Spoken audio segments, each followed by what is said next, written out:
Greetings and welcome to Module 2, Mentoring for Classroom Management Analyze of our Education 504 and 511 course, Mentor Teacher Training 1. So we are actually going to be focusing right here on Module 2 for this overview. I already have our course calendar pulled up.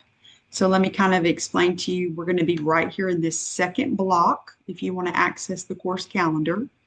So we'll be right there in that second block. Your dates might be a little bit different if you're taking this class in a different semester, but it's going to be basically the same on the calendar there. So, well, we're diving in now. In Module 1, we began talking about mentoring, and of course, you obtained your mentee. If you are currently a mentor teacher in our residency program, then you're just going to be using, of course, your student teaching resident. If you are not, then you can use a novice teacher on your campus, or you can ask your administrator to help you locate someone to mentor. If you have any other questions about that, please don't hesitate to email me, and I would, love to help you find an appropriate mentor. So as we jump in for this week, now we're actually really getting started with the work. And so we're going to jump in with analyze. So for all of these modules, what I've done is set up an overview for you. So I'm going to go ahead and just jump into that overview. And we're going to go over what we're doing for this module. So classroom management, which is what we're going to be focused on for the entire first part of the semester, leading right up till midterm, we're going to be focusing on the skill set of classroom management. This first step is called the analyze step. Classroom management is an essential skill for new or resident teachers in order to lead a classroom focused on learning. There are 3 fundamental elements of effective classroom management for inclusion: building relationships with diverse student populations, establishing clear expectations and procedures, and consistently reinforcing expectations and procedures. As part of the mentoring cycle, mentor teachers will diagnose and prioritize areas for growth, provide coaching and support, monitor progress, and adjust course as needed to meet the needs of their mentee and support improvements in classroom management. Through continuous relationship building and effective individualized support, educators can demonstrate significant improvement in teaching practices. So for this particular lesson, the objectives that you want to be able to become proficient in are diagnose and prioritize areas for growth for your mentee with regards to classroom management, provide coaching and support for your mentee with an action plan with regards to classroom management, monitor progress of your mentee with regards to classroom management, and adjust course as needed to meet the needs of your mentee and support improvements in classroom management. So when it says adjust course here, it doesn't mean adjust their course or adjust this course. It's talking about the overall pathway that you are taking. So adjusting as needed to meet those needs. So here's how we'd like for you to practice your learning. You will consider best practices in mentoring others in classroom management. You will analyze the needs of one mentee with respect to classroom management skills. Identified mentee goals should be related to one or more of the following classroom management skills as described in the resources below. So you will also need to consider the following essential questions as you begin to navigate this week's assignments. What coaching practices would be best when meeting with my mentee? How do I guide mentee growth? And how do I give constructive feedback after the initial evaluation? So here's your assignment. And this is the same prompt that you're going to see later on. I just literally copied and pasted it right here, but I wanted you to know what you're working toward. So your assignment is to analyze the needs of that one mentee. And this is one of your main resources that you really need to go through this week. So this is provided by the Louisiana Department of Education. And you will use this throughout the course. So the identified mentee goals should be related to one or more of the following classroom management skills. So here are the three: building relationships, establishing clear expectations, and consistently reinforcing expectations and procedures. So as we scroll through this document, notice the entire thing is about mentoring to improve classroom management. But as we scroll through this, you're going to see that there is, this was, of course, given in person at one point. And these are kind of some things that we went through in that first module. And it talks about relationship building with students, why teacher-student relationships matter. Some really great articles in here, so make sure you read through them. Here's a classroom management quiz, which could be really useful. And then these are some great ideas to begin getting ideas for things you can focus on. So recommended areas for classroom rules and procedures. And so these are just wonderful things to look at and think about. And there are small areas that can have a big difference, especially for a new teacher or an aspiring teacher. So transitions, beginning and ending the school day, materials and equipment, group work. Those transitions to group work can really destroy a novice teacher's pacing. Independent work and teacher-led activities. So lots of ideas here for things that you could work on. And then as we move through this document, which you'll be able to do on your own, it's really going to help you kind of hone in and refine your understanding, which I'm going through quickly now. I apologize. This is kind of one of the things I was looking at: positive behavior plan. So lots of great tips in here.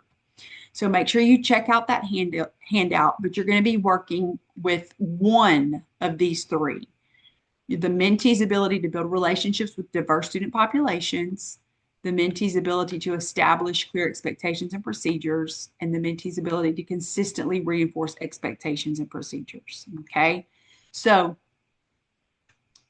again, this handout is that excellent. So I definitely recommend that you dive into that. And it's great for the entire, the whole first half of the semester is going to be built around some foundational things in there. You're going to use a set of collected data. So observations, informal conversations, student data, to diagnose and prioritize the most important classroom management need to address in this mentoring cycle. So you cannot be overly ambitious with this for two reasons. Number one, it completely overwhelms the mentee. There are too many things for the mentee to work on, and we know that that is not meaningful. Working on small things a little bit at a time is research-based to making sustainable improvements in instructional decision-making for all teachers, not just novice teachers. But the second reason why is it's way too ambitious for the purposes of this portfolio, because you've got to keep track of them all. Like if you set up multiple goals or something too ambitious, it's just very difficult to measure and keep track of throughout the course. So that's why you need to diagnose and prioritize. Notice it says the, so you're working on one most important classroom management need, okay? You're going to submit a written response for this portion, approximately 300 words, that identifies the mentee's classroom management goal that will drive the mentoring cycle related to the diagnosed need, okay? Be sure to identify concrete changes in your mentee's classroom management practice that you expect to see as a result of your coaching.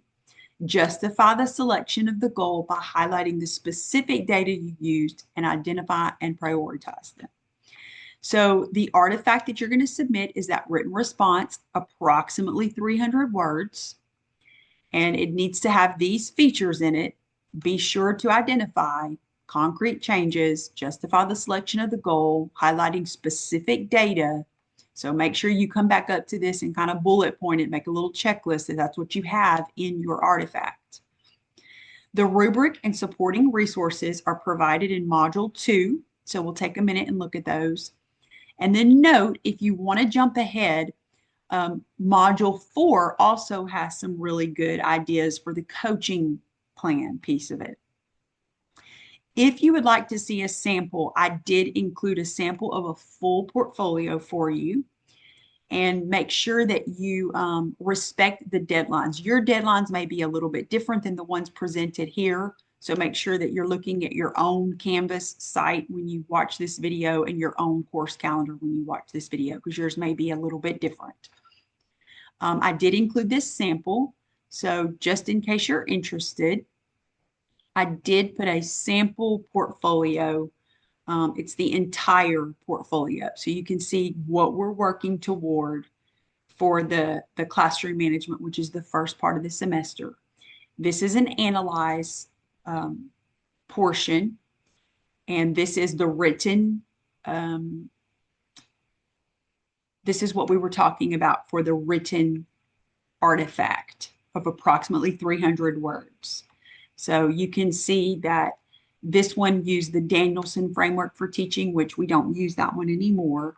I don't think anybody's using that one, but it does have, again, those specifics that we said needed to be presented. So that is there if you are interested. It actually goes on and it has a coaching plan. So the full portfolio is here. You're welcome to kind of use it to get ideas of where to start, how specific to be, how to collect measurements, things like that. All right, so I'm going to go ahead and go back. And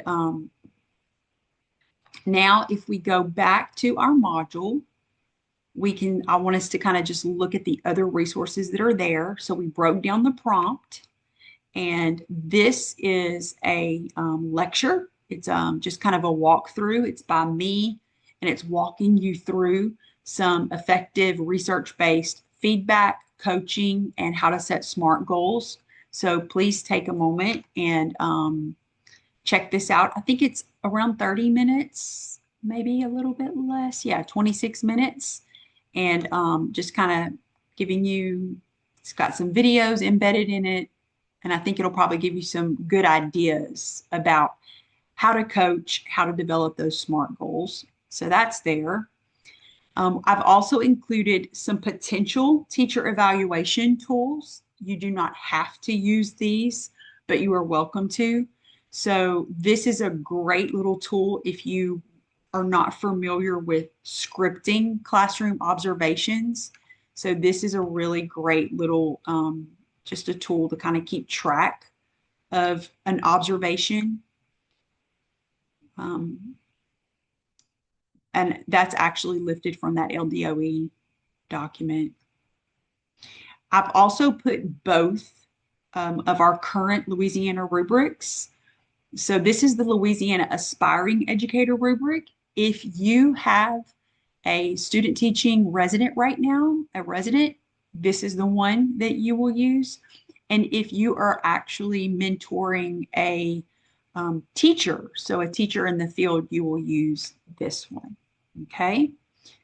Again, you're not required to use these, but when we're trying to collect data, it just gives us a really good place to make this relevant for those mentees, and that way we're all kind of speaking the same language.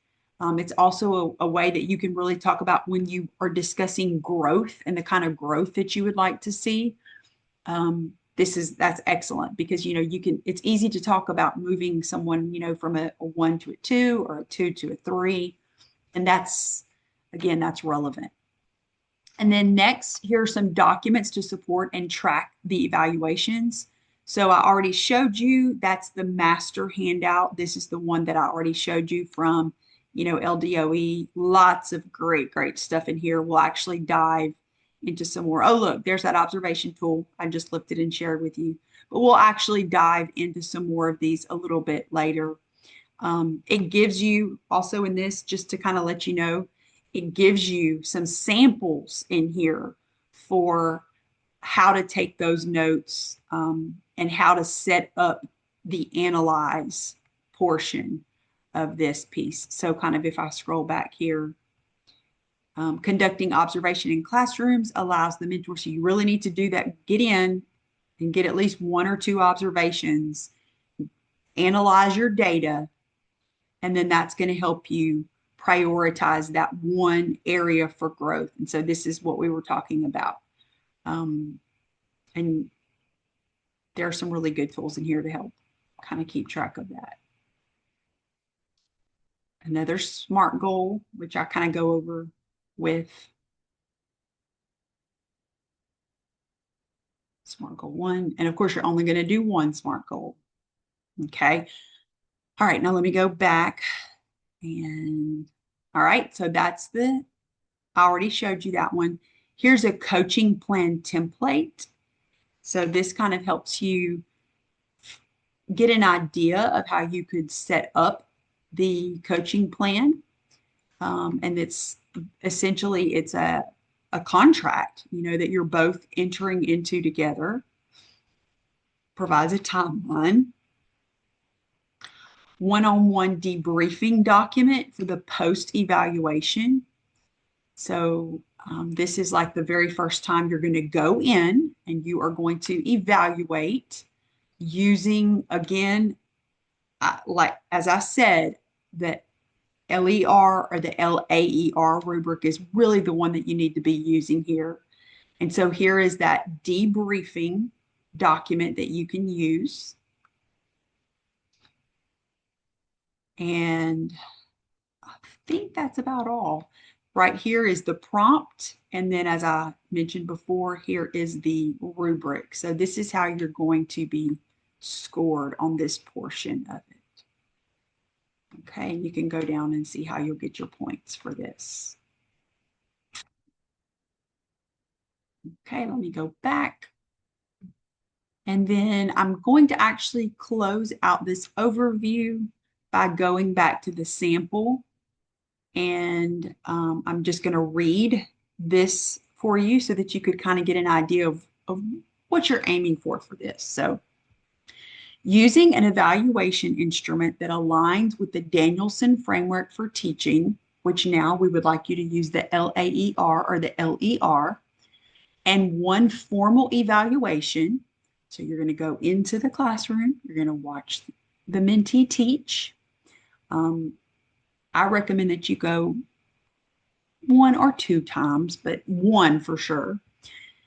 The mentee and I co-identified her classroom management goal and co-planned a coaching plan. The mentee's classroom management goals are to improve expectations for student behavior and develop conduct expectations with student participation. So notice I coded what it was on the former rubric that we used. You could just code it on the current one, LAER, LER.